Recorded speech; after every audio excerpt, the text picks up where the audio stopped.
Hello everyone, तुम्हा सर्वांचं expert दया चॅनलमध्ये स्वागत करतो। आपण काल डिफरन्शिएशनच्या हायर ऑर्डर डेरिव्हेटिव्हच्या आर्टिकल्समध्ये काही क्रिटिकल शोधायचे प्रॉब्लेम्स बघितले। आज आपण हायर ऑर्डर डेरिव्हेटिव्हमध्ये nth ऑर्डर डेरिव्हेटिव्ह फाइंड करणार आहोत। याचे nth ऑर्डर डेरिव्हेटिव्ह म्हणजे काय तुम्हाला सांगितले, सक्सेसिव्ह डिफरन्शिएशन। तुम्हाला क्वेश्चन कसे येणार आहे की find the nth order derivative. आता जुन्या सिलेबस मध्ये nth ऑर्डर डेरिव्हेटिव्ह मध्ये फक्त सेकंड ऑर्डर डेरिव्हेटिव्ह होतं, पण आता ह्या वर्षीपासून जो नवीन सिलेबस आलेला आहे त्या सिलेबस मध्ये बोर्ड साठी तुम्हाला हे आर्टिकल इन्क्लूड केलं आहे। आयआयटीची ला पहिल्यापासून होतच, परंतु आता बोर्डला सुद्धा हे आर्टिकल काय झालंय, नव्यानं आलेलं आहे। मग आता हे जे प्रॉब्लेम्स आहे nth ऑर्डर डेरिव्हेटिव्ह मध्ये इथं तुम्हाला खूप काय करतं लक्ष लागणार आहे। तुम्हाला खूप तुमचा अवेअरनेस चांगला पाहिजे आणि तुम्हाला काय करता आलं पाहिजे, जनरलायझेशन चांगल्या पद्धतीने करता आलं पाहिजे। म्हणून मी काय केलंय, प्रॉब्लेमच्या वेगवेगळ्या कॅटेगरी बनवल्या आणि त्या कॅटेगरीनुसार तुमच्या समोर काय करतोय, प्रॉब्लेम ठेवतोय। ह्या प्रॉब्लेम्स मध्ये तुम्हाला सर्वात जास्त प्रॅक्टिसची गरज पडणार आहे, त्याच्यामुळे तुम्ही सर्वांनी हे प्रॉब्लेमची जास्तीत जास्त प्रॅक्टिस करायला पाहिजे। म्हणून तुम्हाला थोडंसं होमवर्क पण जादा देणार आहे। तुम्हाला जे काही अडचणी असणार आहे ते तुम्ही मला बिनधास्तपणे काय करा, व्हॉट्सअप करा। आता log of x, log of ax plus b, log of 2x plus 3 अशा पद्धतीनं हे काय आहे, आपले तीन प्रॉब्लेम्स आहेत। थोडक्यात आपण लॉगॅरिथमिक फंक्शनचे nth ऑर्डर डेरिव्हेटिव्ह कसे फाइंड करायचे याच्यासाठीचे प्रॉब्लेम आहे। त्यातला log x, log of ax plus b, log of 2x plus 3 simple. ax plus b मध्ये a च्या जागी 2 टाकलाय आणि b च्या जागी 3 टाकलाय, म्हणजे हा प्रॉब्लेम सेमच आहे। हा नॉर्मल आहे, हा त्याचा थोडंसं जनरलाइज स्टेप आहे। म्हणून मी काय करतोय, तुम्हाला सेकंड नंबरचा जो प्रॉब्लेम आहे तो सोडून देणार आहे। हा मी कसा टॅकल करतोय त्याच्यावरनं तुम्ही फर्स्ट आणि थर्ड सोडवायचे आहेत। फर्स्ट सेकंड आणि थर्ड लिटरली सेम आहे। जिथे जिथे a येणार आहे तिथे 2 येईल, जिथे जिथे b येणार आहे तिथे तिथे 3 येईल। म्हणजे सेकंड आणि थर्ड प्रॉब्लेम मध्ये खूप डिफरन्स आहे असं नाहीये। मग आता कसं सोडवणार, जे दिलेलं आहे त्याला y म्हणणार, as y is equal to log of 2x plus 3। जसं मी तुम्हाला आधीच सांगितलंय की या प्रॉब्लेम मध्ये तुम्हाला जनरलायझेशन करावं लागणार आहे, म्हणून डिफरन्शिएट करताना प्रत्येक वेळेस ऑब्झर्व करत चला। फर्स्ट स्टेप मध्ये काय होईल बघा, आपण सेकंड नंबरचा प्रॉब्लेम घेणार आहे। सेकंड नंबरचा प्रॉब्लेम काय, log of ax plus b आहे। मग आता हे प्रॉब्लेम जनरलायझेशनचे असल्या कारणाने तुम्हाला केअरफुली लक्ष देण्याची गरज आहे। मग इथे मी काय म्हणणार, पहिल्यांदा differentiate with respect to x, हे झालं माझं फर्स्ट डिफरन्शिएशन। जनरली स्टेप्स काय त्याकडे लक्ष द्या। काय करायचं, फर्स्ट टाइम डिफरन्शिएट करायचं, सेकंड टाइम डिफरन्शिएट करायचं, थर्ड टाइम डिफरन्शिएट करायचं आणि नंतर डायरेक्ट काय करायचं, nth जनरलायझेशन स्टेप्स लिहायची। मॅक्सिमम 3 टाइम तुम्हाला डिफरन्शिएट करावं लागेल। जर तुम्ही पहिल्या 2 याच्यावरनं इंडिकेशन्स घेत असताल तरीही चालतं, परंतु पहिल्या 2 डिफरन्शिएशन वरनं डायरेक्ट nth डिफरन्शिएशन घेणं चुकू सुद्धा शकतं, म्हणून जनरली 3 स्टेप्स करायच्या असतात। मग इथे मी पहिली स्टेप केली, differentiate with respect to x। मग y चा डेरिव्हेटिव्ह काय येईल, dy by dx is equal to log of something derivative सर्वांना माहिती आहे 1 upon ax plus b into ax plus b चा डेरिव्हेटिव्ह काय येईल, a। चांगलं लक्ष द्या सर्वांनी। हे झालं तुमचं फर्स्ट डेरिव्हेटिव्ह। इथं नॉर्मली तुम्हाला कळावं म्हणून पेपरला लिहिण्याची गरज नाहीये, म्हणून मी याला इथं काय म्हणतोय, फर्स्ट म्हणतोय। हे तुमच्यासाठी आहे, तुम्हाला कळावं म्हणून। आता इथे मी याला परत काय करणार, differentiate again with respect to x। मग आता काय होईल, याला परत डिफरन्शिएट करायचं म्हटल्यानंतर इथे काय होईल, D square Y by dx square. हा a कॉन्स्टंट जो आहे तो तसाच, into 1 upon ax plus 1 upon something derivative आपल्याला माहिती आहे, मायनस 1 अपॉन समथिंगचा स्क्वेअर इनटू समथिंगचा डेरिव्हेटिव्ह म्हणजे परत ax प्लस b चा डेरिव्हेटिव्ह किती आलं, a। मग सेकंड डेरिव्हेटिव्ह किती आला बघा, a इनटू a म्हणजे हा minus 1 into a square into 1 upon ax plus b ब्रॅकेटचा स्क्वेअर। चांगलं लक्ष द्या, फर्स्ट डेरिव्हेटिव्ह मध्ये मायनस साइन नव्हतं, दुसऱ्यांदा डेरिव्हेटिव्ह केलं तेव्हा काय आलं, मायनस 1 हे साइन आलं। फर्स्ट डेरिव्हेटिव्ह त्यावेळेस a होतं, सेकंड डेरिव्हेटिव्ह गेलं त्यावेळेस a स्क्वेअर आला। फर्स्ट डेरिव्हेटिव्ह गेलं त्यावेळेस ax प्लस b होतं, सेकंड डेरिव्हेटिव्ह गेलं त्यावेळेस 1 अपॉन ax प्लस b आलं। हे मी तुम्हाला जनरलायझेशन सांगतोय। आता यातनं मला समजा प्रिडिक्ट नाही होणार आहे एक्झॅक्टली, म्हणून मी थर्ड डिफरन्शिएशन करणार। आता हे जे डेरिव्हेटिव्ह आलेलं आहे कोणतं आलेलं आहे, सेकंड डेरिव्हेटिव्ह, म्हणजे ही स्टेप झाली। आता मी काय करणार, थर्ड स्टेप करणार, differentiate again differentiate again with respect to x म्हणजे काय होईल d cube y by d x cube third order derivative is equal to हा -1 तसाच हा ए स्क्वेअर सुद्धा तसाच. आता याचा डेरिव्हेटिव्ह कसं घेणार ए एक्स प्लस बी जो आहे तो वरती गेला पॉवर काय होईल -2 आधी पॉवरच डेरिव्हेटिव्ह घेणार -2 इंटू ए एक्स प्लस बी ब्रॅकेटचा पॉवर 1 ना कमी करतो -2 -1 म्हणजे -3 इंटू परत याचा डेरिव्हेटिव्ह किती ए म्हणजे याचा डेरिव्हेटिव्ह टोटल मध्ये काय होईल -2 अपॉन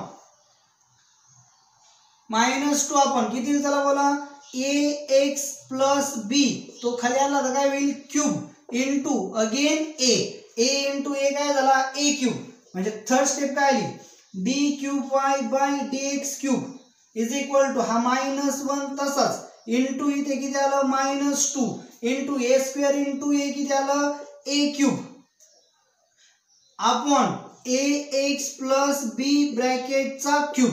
आता चांगलं लक्ष द्या आता तुम्हाला जनरलायझेशन करायला काय होणार आहे सिंपल होणार आहे 3 स्टेप मुळे.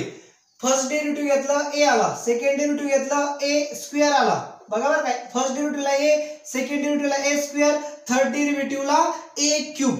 मग अशा पद्धतीनं nth डेरिव्हेटिव्ह काय येईल देअरफॉर बाय जनरलायझेशन काय होईल चला बोला by generalisation d raise to n y upon d x raise to n म्हणजे nth डेरिव्हेटिव्ह. आता आपल्याला याच्या बेस वरती nth डेरिव्हेटिव्ह क्रिएट करायचं असतो लक्ष द्या. फर्स्ट डेरिव्हेटिव्ह होता त्यावेळेस ए आला सेकंड डेरिव्हेटिव्ह होता त्यावेळेस ए स्क्वेअर आला या स्टेपला मी ते बारीक मध्ये काय म्हणतोय थर्ड स्टेप हे आपल्यासाठी आहे. थर्ड डेरिव्हेटिव्हला किती आला ए क्यूब म्हणजे फर्स्टला ए सेकंडला ए स्क्वेअर थर्डला ए क्यूब म्हणजे nth डेरिव्हेटिव्हला काय येईल ए रेस टू एन असं येईल. हे झालं फर्स्ट जनरलायझेशन. आता पुढे फर्स्ट डेरिव्हेटिव्हला काय आला ए एक्स प्लस बी आला डिनॉमिनेटरला सेकंड डेरिव्हेटिव्हला काय आला ए एक्स प्लस बी ब्रॅकेटचा स्क्वेअर आला थर्ड डेरिव्हेटिव्हला काय आला ए एक्स प्लस बी रेस टू क्यूब आला म्हणजे 1 ला 1 2 ला 2 3 ला 3 मग nth डेरिव्हेटिव्हला काय येईल A x plus B raise to N ती. ओके चला पुढे आता राहिलं काय हे झालं आता राहिलं फक्त constant.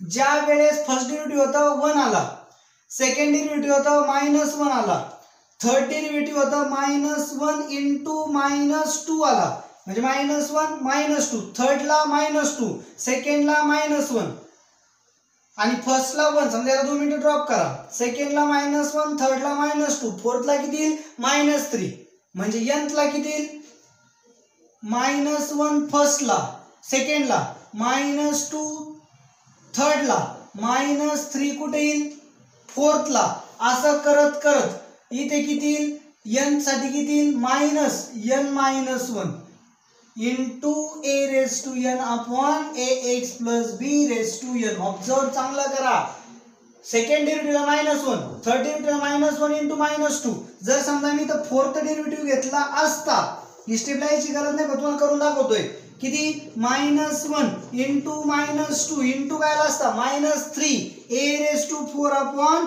A x plus B raise to 4 असं आलं असतं. म्हणजे थोडक्यात -1 -2 -3 फोर्थ साठी -3 पर्यंत 3 साठी -2 पर्यंत 2 साठी -1 असे मल्टिप्लिकेशन टर्म्स येत राहणार आहे. म्हणजेच nth साठी कुठपर्यंत येईल -n-1 पर्यंत मल्टिप्लिकेशन होईल. मग 1 -2 -3 असे किती मायनस आले -1 रेस टू n-1 इंटू किती आला 1 into 2 into 3 into so on up to n-1 into a raise to n upon A x plus B raise to n. Careful लक्ष द्या पहिला मायनस दुसरा मायनस तिसरा मायनस अशा किती टर्म्स आल्या n-1 टर्म्स म्हणजे -1 कॉमन घेतला तर किती वेळा येणार आहे n-1 टाइम्स येईल म्हणून -1 रेस टू n-1 लिहिलं. आता सगळे मायनस कॉमन गेले म्हणून राहिला 1 2 3 असं n-1 पर्यंत. मग आपल्याला माहिती आहे 1 into 2 into 3 into so on up to n-1 म्हणजे काय कन्सिक्युटिव्ह नंबरचं मल्टिप्लिकेशन म्हणजे factorial -1 raise to n-1 into 1 into 2 into 3 म्हणजे किती झालं n-1 factorial a raise to n upon A x plus B raise to n. हा झाला तुमचं nth ऑर्डर डेरिव्हेटिव्ह. अशा पद्धतीने काय करायचं आहे, तुम्हाला वेगवेगळ्या पद्धतीचे जनरलायझेशन्स करायचे आहेत. केअरफुली लक्ष द्या. First step, second step, third step आणि थर्ड स्टेप्स नंतर तुम्हाला काय करायचं, जनरलायझेशन. जनरलायझेशनची जी टर्म आहे ती मात्र तुम्हाला अतिशय केअरफुली पद्धतीने घ्यायची आहे बाय ऑब्झर्विंग 1, 2 अँड 3 रिस्पेक्टिव्हली. मग सेम पद्धतीने मी इथं फक्त ए ऐवजी ते 2a, बी ऐवजी ते 3a, लास्टला इथे फक्त ए ऐवजी तुमचा 2 येईल आणि बी ऐवजी काही 3 येईल. तुम्हाला लगेच जागेवर काय भेटल, तुमच्या थर्ड याचा आन्सर भेटेल आणि मग त्या बेसवर तुम्ही फर्स्ट याचा आन्सर कॅल्क्युलेट करू शकता. ओके, तर बघा आता बोर्डवरती find the nth order derivative साठी परत 3 प्रॉब्लेम्स आहेत. याच्या आधीचे जे प्रॉब्लेम्स आपण पाहिले लॉगचे, त्याचीच पुढली स्टेप मध्ये आपल्याला हे भेटत आहे. त्याच्यामुळे याचा आन्सर तुम्हाला लगेच यायला पाहिजे. काय करणार बघा, यातला हा जनरल प्रॉब्लेम इथे a च्या जागी 3 आणि b च्या जागी -5 पुट केलं म्हणजे याचाच आउटपुट कोण आहे, प्रॉब्लेम नंबर 3 आहे. आणि हा त्यातला एकदम सिंपल प्रॉब्लेम म्हणून मी काय करतोय, सेकंड नंबर प्रॉब्लेम जो आहे तो सोडून देतोय, सॉरी फर्स्ट नंबर प्रॉब्लेम सोडून देतोय, सेकंड आणि थर्ड तुम्ही ट्राय करा. आता काय होईल बघा, काय म्हणणार, we have y is equal to काय, y is equal to 1/ax plus b. मग आपल्याला माहिती आहे याचा डेरिव्हेटिव्ह घेतो, differentiate with respect to x. काय differentiate with respect to x, dy by dx is equal to ax plus 1/x plus b चा derivative काय लिहिला आपण, जनरली काय लिहितो, ax plus b raise to -1. मग -1 पुढे येईल म्हणजे किती, -1 into ax plus b raise to -2, तो खाली येईल म्हणजे ax प्लस b चा square into ax plus b चा डेरिव्हेटिव्ह काय आहे, a. केअरफुली लक्ष द्या, हे झालं फर्स्ट डेरिव्हेटिव्ह. तुमच्यासाठी मी ते फक्त बारीक काय लिहितोय, फर्स्ट, हे तुमच्यासाठी आहे. चला मग आता पुढे काय करणार, याला परत डिफरन्शिएट करणार, differentiate again with respect to x. मग आता काय होईल, d² bye dx² is equal to हा -1 तसाच इंटू a तसाच कॉन्स्टंट आहे म्हणून. मग आपल्याला माहिती आहे 1/ax प्लस b ब्रॅकेटचा स्क्वेअर आहे, त्याला काय लिहिणार आधी, ax plus b raise to -2. मग याचा डेरिव्हेटिव्ह घेताना काय करणार, आधी पॉवर पुढे येईल -2 ax plus b raise to -3 into याचा डेरिव्हेटिव्ह किती, a म्हणजे -2/ax प्लस b चा क्यूब इंटू a असं त्याचा डेरिव्हेटिव्ह येईल. मग इथे ते डेरिव्हेटिव्ह लिहितो डायरेक्टली -2/ax प्लस b चा क्यूब इंटू a.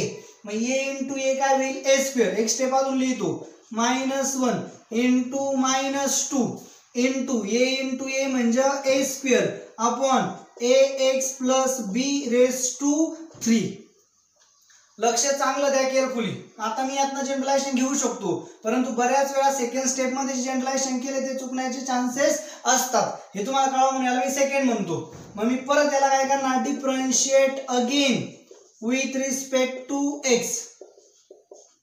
म्हणजे मी आता काय करतोय, माझी थर्ड स्टेप घेतोय. मग थर्ड स्टेप मध्ये काय होईल, d³ upon dx³ is equal to -1 constant तसाच, -2 कॉन्स्टंट तसाच, a² कॉन्स्टंट तसाच. आता तुम्हाला माहितीये पॉवर वरती गेले की मायनस होते, मायनस पुढे येते म्हणून -3. पॉवर 1 ना वाढते, -4 होईल तो खाली येईल म्हणजे 1/ax plus b raise to 4 into ax plus b चं डेरिव्हेटिव्ह किती आलं, a.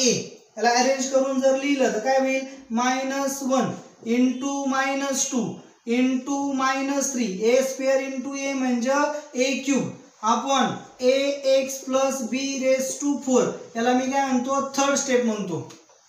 आता चला काय करायचं, फर्स्ट, सेकंड आणि थर्ड डेरिव्हेटिव्ह जे तुम्ही घेतलेले आहेत त्यांना ऑब्झर्व करायचं आणि काय nth ऑर्डर डेरिव्हेटिव्ह प्रिडिक्शन्स करायचे. मग काय म्हणणार, similarly nth order derivative is, चला बोला काही nth order derivative, d raise to ny upon dx raise to n is equal to, observe first derivative -1, second derivative -1 -2, third derivative -1 -2 -3. First derivative a, second derivative a², third derivative a³, nth derivative a raise to n. पुढे first derivative ax plus b चा square म्हणजे first ला 2, second derivative ax plus b चा cube म्हणजे 2 ला 3, third derivative काय आला ax plus b raise to 4 म्हणजे 3 ला 4 मग nth ला किती ax plus b raise to n plus 1. लक्ष देत चला पुढे. आता काय होईल आता कॉन्स्टंट फर्स्ट डेरिव्हेटिव्हला -1 सेकंड डेरिव्हेटिव्हला -1 इंटू -2 थर्ड डेरिव्हेटिव्हला -1 इंटू -2 इंटू -3 मग nth डेरिव्हेटिव्हला -1 into -2 into -3 into so on up to -n मग एक मायनस 2 मायनस 3 मायनस असे n मायनस म्हणजे -1 रेस टू n काय राहिलं 1 into 2 into 3 into so on up to n a raise to n upon ax plus b raise to n plus 1. आपल्याला माहिती आहे consecutive नंबरचं मल्टिप्लिकेशन म्हणजे factorial -1 raise to n into n factorial into a raise to n upon ax plus b raise to n plus 1. हे झालं तुमचं nth order derivative. अशा पद्धतीने सिंपल स्टेप्स मध्ये तुम्ही nth ऑर्डर जनरलायझेशन करून डेफिनेशन्स वापरून काय करू शकता nth ऑर्डर डेरिव्हेटिव्ह फाइंड करू शकता. 3 स्टेप्स कडे चांगलं लक्ष द्या.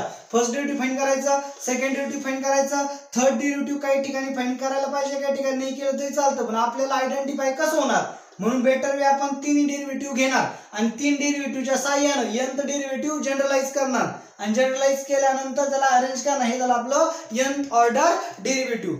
ह्या स्टेप्स आणि आयडियाज तुम्हाला कशा वाटल्यात हे मला नक्की कमेंट मध्ये कळवा आणि तुम्हाला जर हे सोडवताना कुठल्याही प्रकारचा जर काही प्रॉब्लेम आला तर मला व्हॉट्सअप करा. त्यासाठी मी तुम्हाला माझा व्हॉट्सअप नंबर देत आहे 9011009639 हा माझा व्हॉट्सअप नंबर आहे. ओके तर बघा इथे बोर्डवरती अजून 2 प्रॉब्लेम तुमच्या समोर ठेवलेले आहेत. त्यातला एक मी इथे सॉल्व्ह करून देतोय. फर्स्ट नंबरचा प्रॉब्लेम बुक मध्ये ऑलरेडी सॉल्व्ड आहे पण तो कसं सोडवायचा त्यासाठी तुम्हाला सेकंड नंबरचा प्रॉब्लेम सोडून देतोय. तुम्ही त्याच्या बेसवरती फर्स्ट नंबरचा सहज सोडवू शकता. जर काही अडलं तर बुक मधून रेफरन्स सुद्धा घेऊ शकता. तर बघा सेकंड नंबरचा प्रॉब्लेम आहे काय म्हणणार वी हॅव काय आपल्याकडे बोला we have y is equal to ax plus b raise to m. मग मी याला सरळ काय करणार differentiate with respect to x. मग मी याला डिफरन्शिएट केलं तर मला काय भेटेल first derivative dy by dx is equal to आधी पुन्हा डेरिव्हेटिव्ह घेणार पॉवर सम m into ax plus b raise to m minus 1 into याचा derivative ax plus b derivative किती a. मग आता काय होईल हा m into a into ax plus b raise to m minus 1 ही झाली तुमची first step first derivative dy by dx याला मी इथे काय म्हणतो 1 म्हणतो. पुढे मी याला परत काय करणार differentiate with respect to x again second time differentiation करतोय. स्टेप सर्वांना माहिती आहे 3दा डिफरन्शिएट आपल्याला करायचं आहे. मग आता काय करणार d square y by dx square हे झालं dy बाय dx चा डेरिव्हेटिव्ह. हा m आणि a काय होते कॉन्स्टंट ते तसेच राहतील. मग आता काय something raise to m minus 1 power कुठे येईल पुढे. मग इथे आलं m मायनस 1 इंटू याचा डेरिव्हेटिव्ह काय होईल ax plus b raise to m minus 1 म्हणजे काय आलं m मायनस 2 पॉवर पुढे पॉवर 1 ने लेस करायची इंटू समथिंगचा डेरिव्हेटिव्ह किती a याला अरेंज जर केलं तर काय होईल m into m minus 1 into a into a म्हणजे a square into ax plus b raise to m minus 2. Okay याला मी काय म्हणतो सेकंड डेरिव्हेटिव्हची स्टेप आली. आता काय करणार याच्यावरनं लगेच जनरलायझेशन करायला जमणार नाहीत म्हणून नेहमी थर्ड स्टेप फाइंड करायची. काय करायची differentiate with respect to x again. मग आता काय होईल d square y by dx स्क्वेअरचं डेरिव्हेटिव्ह काय येईल d cube y by dx cube is equal to हा m constant m minus 1 constant a square constant तसेच समथिंग रेस टू n चा फॉर्म्युला n पुढे घ्यायचा something raise to n minus 1 म्हणजे किती येईल m minus 2 into ax plus b raise to m minus 2 minus 1 म्हणजे m minus 3 into something derivative किती a. Arrange जर केलं तर काय होईल d cube y by dx cube arrange केल्यानंतर m into m minus 1 into m minus 2 into a square into a म्हणजे a cube into ax plus b raise to m minus 3. आता चांगलं लक्ष द्या याला मी काय म्हणतो थर्ड म्हणतो आता आपल्याला काय करायचं आहे, जनरलायझेशन. मग काय म्हणणार, ऑन जनरलायझिंग काय होईल, चला ऑन जनरलायझेशन ऑब्झर्व करायचं. d⁻n y dx⁻n म्हणजे nth ऑर्डर डेरिव्हेटिव्ह काय येईल. म्हणून मी फर्स्ट स्टेप ऑब्झर्व केली. फर्स्ट डेरिव्हेटिव्ह होता m होता, ठीक आहे, m ला 2 मिनिट बाजूला ठेवा. फर्स्ट डेरिव्हेटिव्ह होता a होता, सेकंड डेरिव्हेटिव्ह होता a², थर्ड डेरिव्हेटिव्ह होता a³, nth डेरिव्हेटिव्ह होता काय येईल, a⁻n. अशा पद्धतीनं पुढे फर्स्ट डेरिव्हेटिव्ह होतं ax + b⁻m−1 म्हणजे फर्स्ट डेरिव्हेटिव्हला m-1, सेकंड डेरिव्हेटिव्हला m-2, थर्ड डेरिव्हेटिव्हला m-3. मग nth डेरिव्हेटिव्हला काय येईल, ax + b⁻m−n nth डेरिव्हेटिव्हला.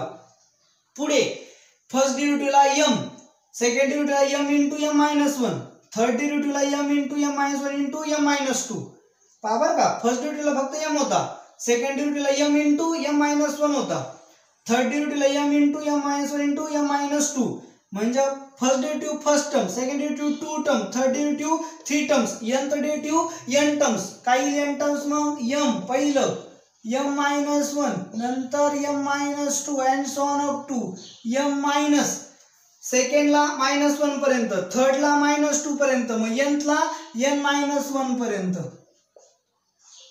असं काही जनरलायझेशन. चांगलं लक्ष द्या केअरफुली. मग आता काय होईल, अशा पद्धतीनं आता आपल्याला कमी कशाची येते बघा, d⁻n y dx⁻n is equal to हा m × m-1 and so on up to m-n-1. हे ऑलरेडी होतं. कमी कुणाची आहे इथे, m-n. असं करत 2 × 1 ची म्हणजे m-n पासून 1 पर्यंत मल्टिप्लिकेशन इथे नाहीये, त्यांना मी मल्टिप्लाय केलं. त्यांना जर मी मल्टिप्लाय केलं तर m-n × 2 so up to 2 × 1. Carefully लक्ष द्या.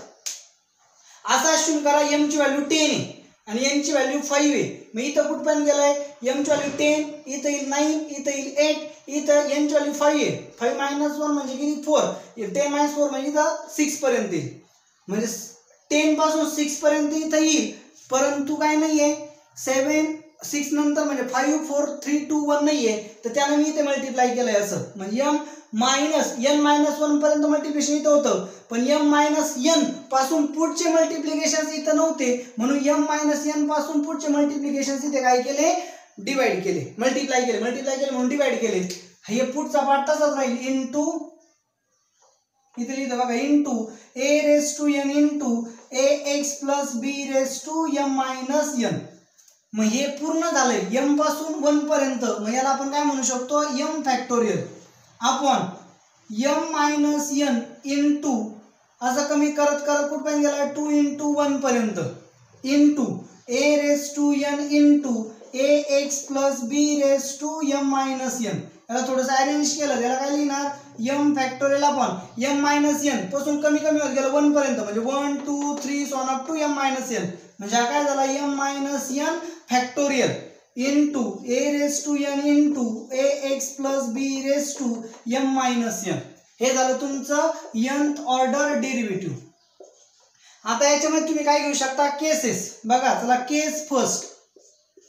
समजा m तर ग्रेटर दॅन काय पाहिजे, 0, m ग्रेटर दॅन 0 आणि m ग्रेटर दॅन n आहे. केअरफुल लक्ष द्या, m हा 0 पेक्षा मोठा आहे, m हा n पेक्षा सुद्धा मोठा आहे, म्हणजे nth ऑर्डर डेरिव्हेटिव्ह पेक्षा m हा कसा आहे, मोठा आहे. तर आन्सर काय येईल, m फॅक्टोरियल. हे आन्सर येईल तुमचा m फॅक्टोरियल अपॉन इथे लिहितो direct, therefore d⁻n y upon dx⁻n. हा मोठा आहे, हा पण मोठा आहे, म्हणजे m factorial upon m-n factorial a⁻n ax + b⁻m-n. केस सेकंड. समजा m हा n पेक्षा, m हा 0 पेक्षा मोठा आहे, पण m आणि n काय सेम. जर m आणि n सेम असेल तर m-n काय येईल, 0 फॅक्टोरियल म्हणजे 1. म्हणजे इथं काय राहिला, m फॅक्टोरियल म्हणजेच काय येईल, d⁻n y अपॉन dx⁻n. हा आला m फॅक्टोरियल, हा तर 0 झाला, इंटू n आणि m सेम आहे म्हणजे a raise to m into m minus n 0 something raise to 0 म्हणजे 1. तुमचा आन्सर आला a raise to m into m factorial. आणि आता थर्ड केस थर्ड, m हा 0 पेक्षा मोठा आहे पण m हा n पेक्षा छोटा आहे. म्हणजे m हा छोटा आहे आणि n मोठा आहे म्हणजे n तो ऑर्डर डेरिव्हेटिव्ह. समजा m 10 घेतला आणि n काय आहे तर 15th डेरिव्हेटिव्ह आहे, तर मात्र काही 15 डेरिव्हेटिव्ह येऊ शकत नाही कारण इथं पुढची पॉवर येणार नाही. म्हणजे d raise to n y upon dx raise to n काही 0 येईल. जर m हा n पेक्षा मोठा असेल तुमचा आन्सर ॲज इट इज राहील. m n इज इक्वल असेल तर डेरिव्हेटिव्ह असं येईल, पण m हा n पेक्षा छोटा असेल तर n तो ऑर्डर डेरिव्हेटिव्ह काही 0 येईल असा त्याचा अर्थ आहे. म्हणजे तुम्ही याची पॉवर m असेल तर तुम्ही m पर्यंत डेरिव्हेटिव्ह फाइंड करू शकता, m च्या पुढचं डेरिव्हेटिव्ह मात्र काय येणार आहे 0 येणार आहे असा त्याचा अर्थ आहे. त्याच्यामुळे केअरफुली लक्ष द्या, याकडे लक्ष द्या.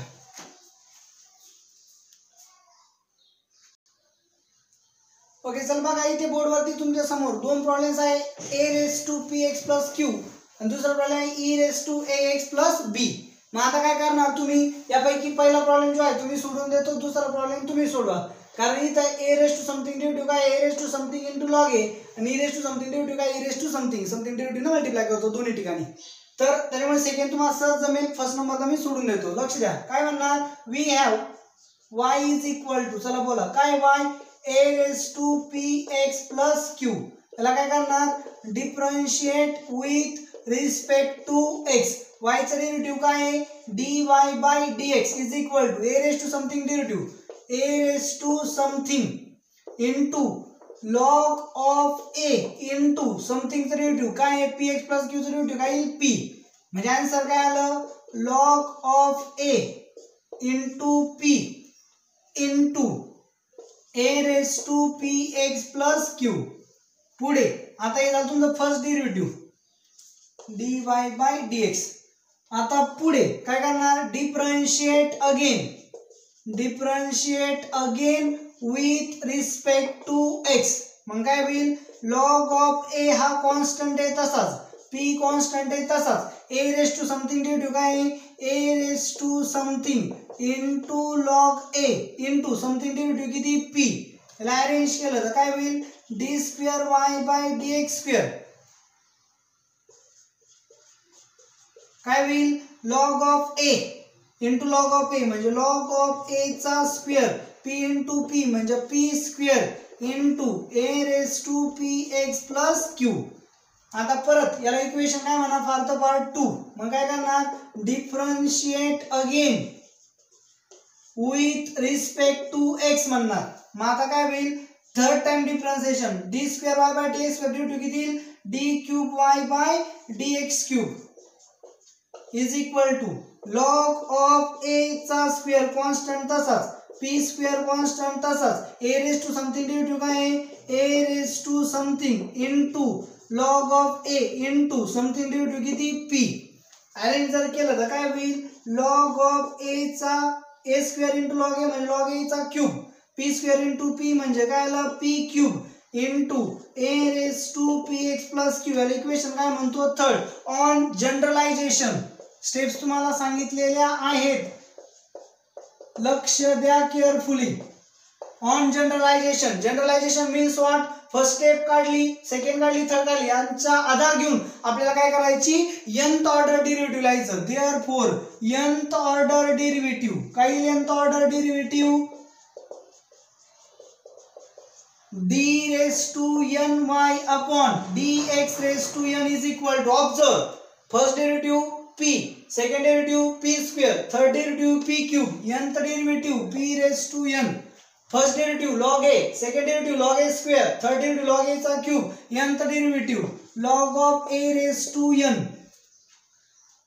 त्यानंतर first derivative a raise to px plus q, second derivative a raise to px plus q, third derivative a raise to px plus q, मग n derivative a raise to px plus q. अशा पद्धतीने simple steps मध्ये तुम्हाला काय भेटल, nth order derivative भेटल. त्यामुळे carefully लक्ष द्या, जे प्रॉब्लेम तुम्हाला दिले होमवर्कला ते व्यवस्थित ट्राय करा. काही अडचण आली तर मला बिंदास व्हॉट्सअप करा आणि प्रॉब्लेमची प्रॅक्टिस करा. नवीन कॉन्सेप्ट आहे, याच्या आधी बोर्डला नव्हता पण नवीन सिलेबस मध्ये हा बोर्ड मध्ये इन्क्लूड झालेला आहे आणि तसं पण IIT वाल्याने करणं कंपल्सरीच असेल. Thank you very much.